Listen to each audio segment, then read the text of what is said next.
Hi అండి, welcome to శ్రేయాన్షీస్ kitchen. ఈరోజైతే కందిపప్పు టమాటో స్పెషల్ అనమాట. సో ముందుగా ఒక కప్పు కందిపప్పు తీసుకొని దాన్ని వాష్ చేసి అందులో 2.5 కప్స్ వాటర్ యాడ్ చేయండి. నెక్స్ట్ టమాటోస్ 2 తీసుకొని బాగా కట్ చేసేయండి అండ్ ఆనియన్స్ కూడా. సో 2 కట్ చేసిన టమాటో ముక్కలు అండ్ ఆనియన్స్ 2 యాడ్ చేసి నెక్స్ట్ అలాగే కొంచెం కరివేపాకు కూడా యాడ్ చేయండి. టేస్ట్కు తగినంత ఉప్పు యాడ్ చేయండి, కొంచెం పసుపు యాడ్ చేయండి. నెక్స్ట్ 1 టీ స్పూన్ కారం యాడ్ చేయండి. నేను 1 స్పూన్ యాడ్ చేశాను, మీకు ఇంకా కొంచెం ఎక్కువ పడితే ఎక్కువ యాడ్ చేయండి. నెక్స్ట్ అందులో కొంచెం ఆయిల్ వేయండి. ఆయిల్ వేయడం వల్ల టేస్ట్ అనేది బాగుంటుంది అనమాట. సో అన్నీ వేసి బాగా ఇలా ఒక్కసారి ఇసిరినట్టు అనండి. నెక్స్ట్ కుక్కర్ క్యాప్ పెట్టేసేయండి. విజిల్ మంచిగా చెక్ చేసుకొని క్యాప్ పెట్టేసి పప్పుని మెత్తగా ఉడకనివ్వండి. సిమ్లో పెడితే మాత్రం 3 విజిల్స్ రానివ్వండి. ఒకవేళ హై ఫ్లేమ్లో పెడితే మాత్రం 4-5 విజిల్స్ రానివ్వండి. నెక్స్ట్ అది ఉడికేలోపు మనం ఎల్లిపాయలు పొట్టు తీసుకొని కచ్చాపచ్చగా దంచి పెట్టుకోవాలి. అండ్ అలాగే ఎండుమిర్చి, కరివేపాకు, ఉల్లిపాయలు కట్ చేసి పెట్టుకోండి. సో ఇందులో మెయిన్ టేస్ట్ అనేది ఎల్లిపాయలు. సో నెక్స్ట్ పప్పు ఒకసారి ఉడికిందో చూద్దాం. ఒక 4 విజిల్స్ వచ్చాక, నేను హై ఫ్లేమ్ మీద పెట్టాను, 4 విజిల్స్ వచ్చాక చెక్ చేస్తున్నాను. సో ఇక్కడ పప్పు అనేది ఉడికిపోయిందో లేదో చూసుకొని, ఒకవేళ ఉడకకపోతే మళ్ళీ ట్రై చేయండి. నాకైతే పప్పు అనేది చాలా బాగా ఉడికిపోయిందని, నేను స్మాష్ చేయాల్సిన పని కూడా లేదు. ఒకసారి కలిపితే చాలు, పప్పు అంతా చాలా సాఫ్ట్గా అయిపోతుంది. సో అలా పప్పు అనేది మంచిగా ఉడికిపోయిందనమాట.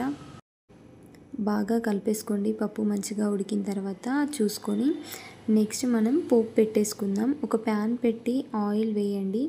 సో ఆయిల్ అనేది కొంచెం ఒక 2 టేబుల్ స్పూన్స్ పడుతుంది. నెక్స్ట్ అందులో జీలకర్ర వేయండి, ఆవాలు కూడా యాడ్ చేయండి. జీలకర్ర ఆవాలు మంచిగా గోలనియండి. సో అవి కొంచెం ఫ్రై అయ్యాక మనం దంచి పెట్టుకున్న కచ్చపచ్చగా దంచుకున్న ఎల్లిపాయలు ఉన్నాయి కదా, అవి వేసేసేయండి.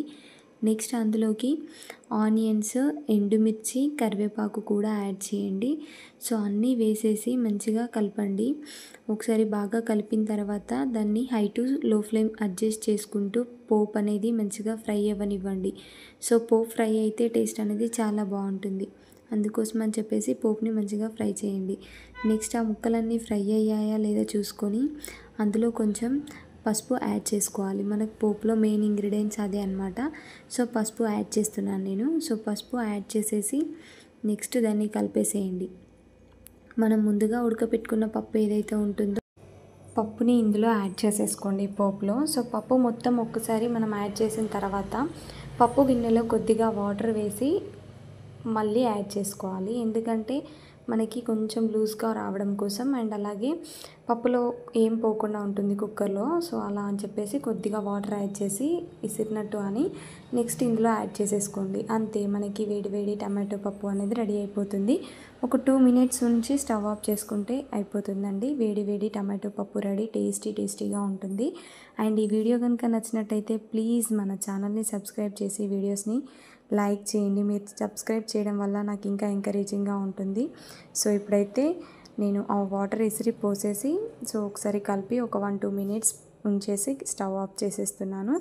సో టేస్టీ కందిపప్పు టమాటో అయితే రెడీ అయిపోయిందండి. ఇదైతే మనం వేడి అన్నంలో కానీ, చపాతీలో కానీ, పూరీలో కానీ ఎందులో అయినా సర్వ్ చేసుకోవచ్చు. చాలా టేస్టీగా బ్యూటిఫుల్గా ఉంటుందన్నమాట. టేస్టీ కందిపప్పు టమాటో. సో నేనైతే ఇప్పుడు దీన్ని ఆవకాయ వేడి అన్నంతో సర్వ్ చేస్తాను.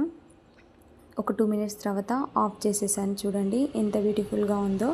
సో ఇప్పుడైతే వేడి అన్నంలో ఈ టమాటో పప్పుని, ఆవకాయని వేసుకొని టేస్ట్ చేస్తే అసలు ఆ టేస్టే వేరు, చాలా బాగుంటుంది.